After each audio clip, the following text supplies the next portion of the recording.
mención, No, para decirlo. Sí. Bueno, vamos a hablar con el diputado Fernando Carvajal de la provincia de Formosa, que está con nosotros. Bienvenido, diputado, ¿cómo está? Buenos días, ¿cómo están? Un gusto para mí estar con ustedes. Sí, gracias. Para nosotros también que esté acá, además, en el piso. Sí, debo ser uno de los pocos que están en el edificio, digo, creo que sí hay muy poca gente, pero bueno, yo estoy lejos, así que la verdad es que ya me quedé porque no justificaba. ¿Cuál es la expectativa? Dijo, estoy lejos. ¿Cuál es la expectativa entonces?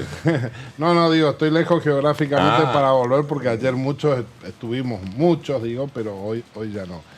No, bueno, las distancias en esto son relativas, de todos modos sí la mirada que tengo sobre esto coincido con lo que decían, también llegué un rato antes, así que pude ver la movilización ciudadana y efectivamente se notó espontaneidad, se notó alegría. Creo que esto es bueno, creo que hay una cuota de esperanza en algunos sectores sociales. Claro, en el fondo muchos tememos que esta esperanza o esta expectativa favorable se vea frustrada cuando la realidad empiece a imponerse y lo que hoy es solamente un discurso empiecen a ser realidades que terminen afectando a diferentes sectores. Entonces ahí creo que esto va a generar sin ninguna duda algún cimbronazo. Pero bueno, hay una expectativa social favorable, yo lo percibo, lo siento, que en el caso nuestro, que claramente tenemos que cumplir un rol opositor, porque es el papel que nos ha dado la ciudadanía, nos obliga a ser muy prudentes en cuanto al rol que tenemos que cumplir. ¿Y qué congreso se imagina que va a estar trabajando este verano para poder asegurar parte de las medidas que este gobierno necesita? Bueno, creo que es un congreso que tiene la obligación ética, política y ciudadana de trabajar si el Poder Ejecutivo manda proyectos que requieran un tratamiento inmediato. Esto es lo que todavía no sabemos lo que va a pasar, porque si bien se ha hablado mucho de esta ley ómnibus, no sabemos cuál es el contenido y cuál es la urgencia en términos de políticos que pueden llegar a tener los planteamientos que vengan. Nosotros estamos dispuestos, por supuesto, a cumplir con nuestro trabajo, a constituir las comisiones lo más rápido posible, a dar tratamiento, pero veremos cuál es el volumen de temas y también la naturaleza de los temas, porque nosotros venimos sosteniendo hace tiempo que la reforma laboral, hay que hacer una reforma laboral. Después tenemos que discutir el contenido, a diferencia del anterior gobierno que uno hablaba de reforma laboral y parecía que veníamos a entregar a los trabajadores. No se trata de esto, pero que se necesita una reforma laboral es indudable, por lo menos para nosotros. Ahora, una reforma laboral no se discute en 15 días entre Navidad y Año Nuevo. Esto está claro. Ni hay una urgencia que justifique que uno tenga que hacer una reforma laboral en 15 días. Entonces, si dentro de esta ley ómnibus vienen medidas de esa naturaleza, seguramente no la vamos a poder estar dando tratamiento, porque además tenemos la obligación de consultar a los sectores interesados, a las cámaras empresariales, a los sindicatos, a otros sectores eventualmente, por lo cual, si lo que viene en la ley ómnibus son ese tipo de medidas, podremos iniciar la discusión, pero claramente no estamos obligados a una aprobación urgente. Veremos si hay otro tipo de medidas que sí justifican un tratamiento urgente como el que estamos previendo. Ahí vos mencionabas eso de que no requiere un tratamiento urgente. ¿Qué características tiene que tener este rol opositor que mencionabas dentro de la misma UCR, sabiendo que, hay diferencias internas muy claras respecto a cómo tiene que ser el acompañamiento a la gobernabilidad de Javier Milei, sabiendo que hubo ahí una diferencia entre un sector que representa Manes y otro que representa De Loredo? Ahí, ¿qué significa para vos responsabilidad en el rol opositor? Sí, a ver, yo creo que hay que hacer esta diferenciación. No, la discusión interna del bloque no sé si tuvo tanto que ver con esto, más allá que pueda haber algún matiz, pero yo no sé si está marcado dentro del bloque. Por lo menos no lo visualizo de esta manera todavía. Es cierto que hay sectores del radicalismo, de hecho hay un futuro ministro que es de origen radical. No sé si va a seguir siendo radical, tendrá que decidirlo él o lo tendrá que decidir el partido, pero digo, el encuentro de los gobernadores, que fue el marco referencial del espacio opositor, dijo muy claramente que el espacio opositor, que era Juntos por el Cambio, no somos oficialismo y que vamos a hacer una oposición responsable. Y que quienes aceptaban cargo lo hacían a título exclusivamente individual. Caso Petri o caso Bull. Yo dentro del bloque creo que vamos a tener unas discusiones interesantes seguramente, pero está bastante claro lo que también dijo la mesa de gobernadores, y es de que nosotros vamos a estar discutiendo ley por ley, institución por institución, a ver si le aprobamos o no aprobamos. Lo que no vamos a hacer claramente es tener maniobras obstructivas, impedir la discusión o rechazar todo porque viene del gobierno. No es esta la postura, así que en esto honestamente no visualizo que dentro del bloque de la UCR tengamos todavía estas diferencias. Quizás surja más adelante, pero digo, nuestra discusión pasó por otro lado, que no es un tema que a la ciudadanía le interese demasiado. Bueno, eso habría que saberlo para saber si le interesa o no.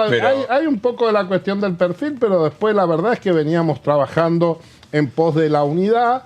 Aparecieron algunos actores políticos que confundieron un poco el panorama y esto fue lo que en definitiva produjo esa inicial separación, que tuvimos la madurez de devolverlo para lograr demostrarle a la sociedad que el radicalismo, que nos gusta debatir internamente, también estamos dispuestos a actuar con responsabilidad. Recién mencionabas a los gobernadores. Fernando, ¿qué tal? Buenas tardes. En ese sentido, se conoció el decreto de la ley de ministerios, hay un cambio en la funcionalidad y quién va a estar a cargo de la relación con los gobernadores, en este caso se trata del Ministerio de Economía. Se sabe que van a abandonar las obras públicas, que no va a haber dinero para sostener lo que venía supuestamente haciendo el gobierno de Alberto Fernández. Hubo quejas, entre otros, del vecino Gustavo Valdés por la discontinuidad. ¿Cómo ves esa situación? Temas como, por ejemplo, el turismo, que vaya a desaparecer, que era una fuente de ingresos importante. El previaje, entiendo, en muchas de las ciudades que se habían revitalizado gracias a la posibilidad de ser visitadas por los argentinos. ¿Cómo ves ese tema? Sí. A ver, lo de previaje, bueno, yo creo que puede tener alguna incidencia, pero no es determinante. Lo de la obra pública sí tiene mucha incidencia. En esto creo que el presidente incurre en una falsedad discursiva cuando dice de que va a tocar lo público y no va a tocar lo privado, porque en realidad la interrelación entre el funcionamiento del Estado y el impacto sobre la economía de los privados es enorme. Y cuanto más nos alejamos del centro del país, más hacia la periferia vamos, mayor es el impacto. Digo, lo pongo en mi realidad de mi pueblo y de mi provincia. Nosotros, lamentablemente, el grueso de la inversión es pública y el grueso de los fondos que ingresan a la provincia tiene que ver con el Estado, por lo cual, si el Estado hace un ajuste fuerte, esto necesariamente va a impactar sobre el sector privado, es decir, el comerciante, el pequeño y mediano empresario también va a sentir el ajuste que va a hacer el Estado. No está muy claro tampoco esta decisión de suspender la obra pública, cuál es la extensión y la profundidad que tiene. Hay que ver también cuáles son las fuentes de financiamiento. Pero digo, concretamente, una decisión de suspensión absoluta de la obra pública en todo el país va a tener un impacto enorme sobre la actividad privada, como puede ser, por ejemplo, la mano de obra de la construcción. Mencionó la necesidad de una reforma laboral o una rediscusión de los sistemas de trabajo, las formas en las que hoy habitualmente trabajan los argentinos. ¿Hacia dónde se imagina esa reforma laboral? Hacia la registración del trabajo. Nosotros tenemos 8 millones de trabajadores no registrados, algo que ha sido pateado debajo de la cama o de la alfombra, escondido, ocultado y menospreciado como problema, y que en realidad es uno de los problemas centrales que tiene el país. La informalidad. El trabajo subregistrado o mal registrado, como es el monotributo. Nosotros tenemos 8 millones de trabajadores que deberían estar como trabajadores registrados con todos los beneficios consecuentes y están en ese régimen de semi-precarización en que se ha convertido el monotributo, que no es que pretendemos eliminar el monotributo, pero el monotributo tendría que estar reducido a lo que efectivamente es un sector de pequeños, de microemprendedores o pequeños emprendedores o de cuentapropistas, y no como hoy se lo utiliza, e inclusive lo utiliza el Estado y lo utilizan muchos estados provinciales, el de Formosa entre ellos, para encubrir un trabajo en relación de dependencia precarizado. Y el Poder Judicial principalmente. No sé si principalmente hay, mira, en mi experiencia, monotributo en el Poder Judicial de la Nación. Nosotros no teníamos de manera directa. Sí había algo en la obra social del Poder Judicial, que los empleados de la obra social, entre otras cosas, tenía, que yo recuerdo cuando llegué al juzgado en Formosa, tuve algún intercambio de opiniones con la gente de la obra social, pues le dije, no podemos tener en el ámbito físico del juzgado personal como monotributo, que realmente es personal en relación de dependencia.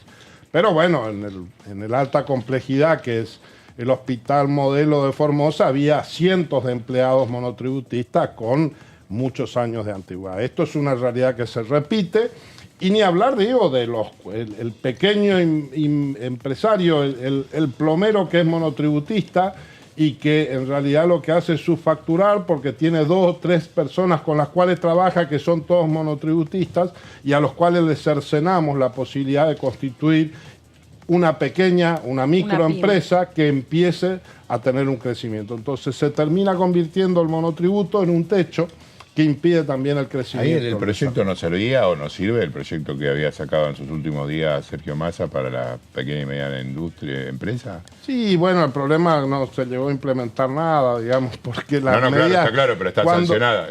Sí, sin duda que las medidas de estímulo a las pequeñas y medianas empresas en un contexto de crecimiento y de impulso a la actividad productiva, sin duda que van a ser un instrumento útil. La verdad es que hasta ahora el presidente, la palabra producción, desarrollo económico, economías regionales están absolutamente ausentes de su discurso político. A nosotros desde el interior esto nos preocupa. Se habla mucho de finanzas y entendemos que esto es un problema, pero la verdad es que se nota una ausencia en el discurso de la producción y del estímulo y al apoyo a las pequeñas y medianas empresas y del interior del país, que sin duda son la palanca justamente para generar trabajo registrado y trabajo de calidad. El tema indemnizaciones por despido, porque dentro de la reforma laboral uno de los aspectos que se está considerando es la eliminación y su reemplazo tal vez por este formato de fondos de despido, que incluso en su momento lo había planteado Juntos por el Cambio. ¿Qué mirada tenés, Fernando? No tengo una mirada negativa. De hecho, nosotros tenemos un modelo exitoso en esto, que es el modelo de la ley de construcción, que cuenta con aval del sindicalismo y es un sistema que ha funcionado relativamente bien. Entonces, digo, no estamos hablando de un modelo que haya sido utilizado de mala manera. Al contrario, tenemos un modelo y es un modelo exitoso. No sé si necesariamente implica o va a funcionar para todos los sectores. Evidentemente para un sector donde hay una alta movilidad de la mano de obra y tiene picos de baja y crecimiento como es la construcción, ha funcionado y ha funcionado relativamente bien, por lo cual creo que no hay que bocharlo.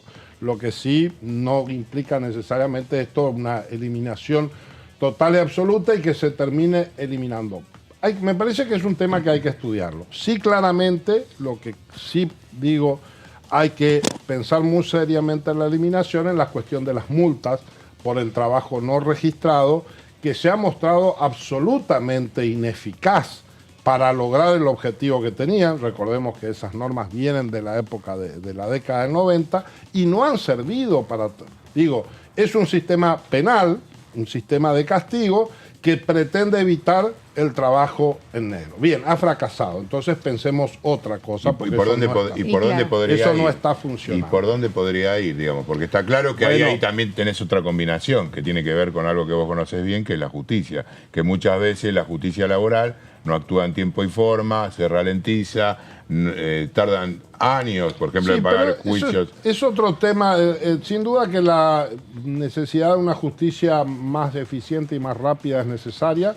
Yo en eso creo que termina más influyendo lo que pueden ser las tasas de interés que se aplican. En esto creo que sí hay que ser claro en el sentido de que tenemos que tener sistemas que disuadan del litigio y muchas veces se toman medidas que lo que hacen es promover el litigio y esto no tiene que ver con la defensa de los derechos de los trabajadores, que si bien está entremezclado no necesariamente tiene que ver con esto.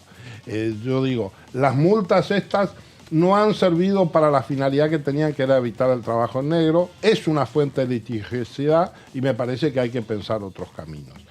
Sin duda que las soluciones en esto no son fáciles, pero reitero, me parece que la política de Estado que nos debemos, que no existe hace muchos años, es la necesidad del trabajo registrado como una bandera compartida.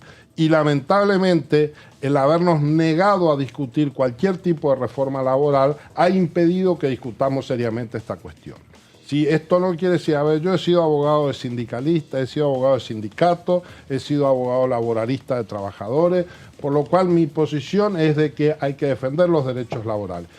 Pero defender los derechos laborales no en el discurso, sino en la realidad práctica de 8 millones de personas cuyos derechos están siendo vulnerados. Entonces, altísimos niveles de supuesta protección, como son, por ejemplo, las multas que no surgen su objetivo, terminan generando que tengamos trabajadores que directamente quedan fuera del sistema. Y diputado, digamos, ya fuera de la discusión estrictamente parlamentaria, ¿cómo lo ve al presidente de la Cámara, a Martín Menem? ¿Cómo ve este desafío que tiene una persona que no viene especialmente formado en la gestión política, pero que, bueno, viene de una familia Viene de una familia muy de la casta, así que no sé qué habrá mamado en su juventud, digamos, porque lo digo como una morada porque es una palabra que no me gusta. Aparte tengo respeto por la figura de Eduardo Menem, más allá de las profundas diferencias que seguramente podemos tener en la discusión política, pero me parece que es un hombre que me genera respeto como figura que cumplió roles históricos dentro de nuestra democracia, así que lo digo desde ese lugar. Pero la verdad es que no tengo opinión formada sobre el nuevo presidente de la Cámara. Destaco que todos los actores políticos de la Cámara, en una posición de respeto institucional, lo hayamos acompañado, pese a que claramente no tiene experiencia, pero fue la propuesta del presidente electo por la voluntad popular y hemos respetado la tradición y me parece bien que así sea. Lo que espero es que su desarrollo y su desempeño conteste con este acto de génesis de su mandato y que tiene que ver con este acuerdo político. Y allí la fragmentación que presenta hoy la Cámara de Diputados, ¿lo ves como un obstáculo o como una posibilidad de que este aprendizaje o este conocimiento de lo que es el ámbito legislativo sea más rápido?